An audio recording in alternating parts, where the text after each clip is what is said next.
Hi, this is Angie with the North Columbus Public Library, and we're going to be talking today about beginning knitting. Now, this is a great craft to do while you're at home, and the things you'll need are rather simple. We just need a pair of knitting needles and a ball of yarn. The yarn I've got today we're getting started with is a rather bulky yarn. This is great for beginners since it's easy to handle, and when you start knitting it'll be easier to see your stitches. Now the first thing we need to do when we're learning knitting is to cast our stitches onto the needle. To get started casting on, we have a couple of methods we're going to learn today. The first method is the long tail method. To do this, we're going to stretch out our yarn, a nice long piece of yarn. It doesn't have to be extremely long. We're not going to make it a huge project or anything, but you want to have a nice tail here. Next thing we're going to do is make ourselves a slip knot. So we're going to make a loop here. Take that tail and come behind the loop and push it between. We're going to reach in between and pull. There we have a slip knot. We'll try that one more time. Make a loop. Grab your tail and push it between the loop. Reach in between and pull. Now we're going to take our needle. It's going to come right in between that slip knot, and we're going to tighten it up. Now this long tail method is going to have a long tail over this side and our working yarn over on the other side.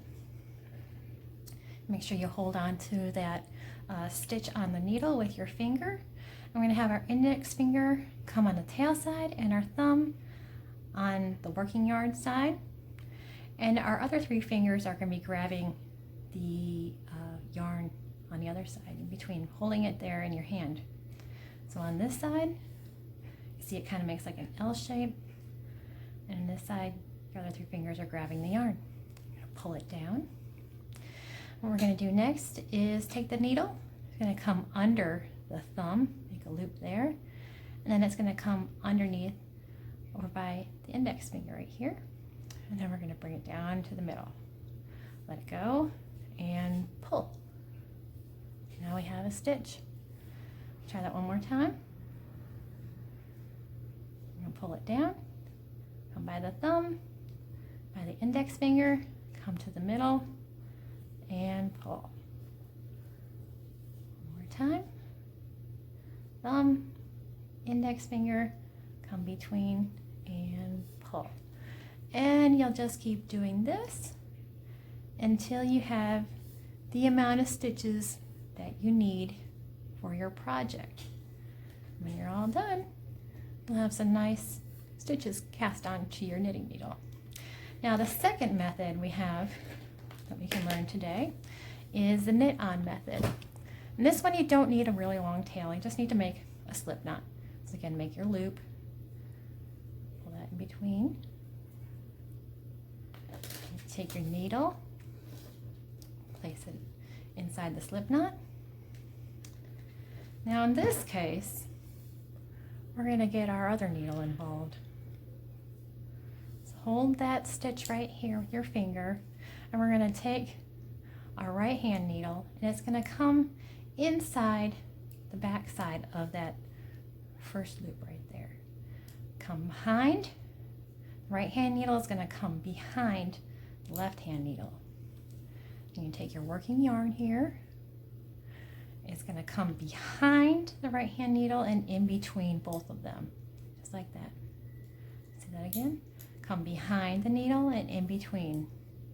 And pull down that right hand needle, and it's going to come underneath that first stitch. Oops, try that one more time. Fill right out. Behind, between, and pull. Now we're going to take this left hand needle, it's going to go underneath that stitch and come up, just like that. Now we've got two stitches. Now we make more. Take the working yarn, wrap it behind the right hand needle, come in between, pull down the right hand needle, come down, twist and pull. Take that left hand needle, go behind, slip it up, just like that. Again, yarn comes from behind, between, twist. And you just keep going like this until you have the number of stitches you need. When you come to your last one, you're just going to transfer this last stitch onto the left hand needle and pull. And there you go. Now you've knitted on some stitches onto your needle and it is ready to start knitting. And we will go over that in the next video. Thanks for joining me.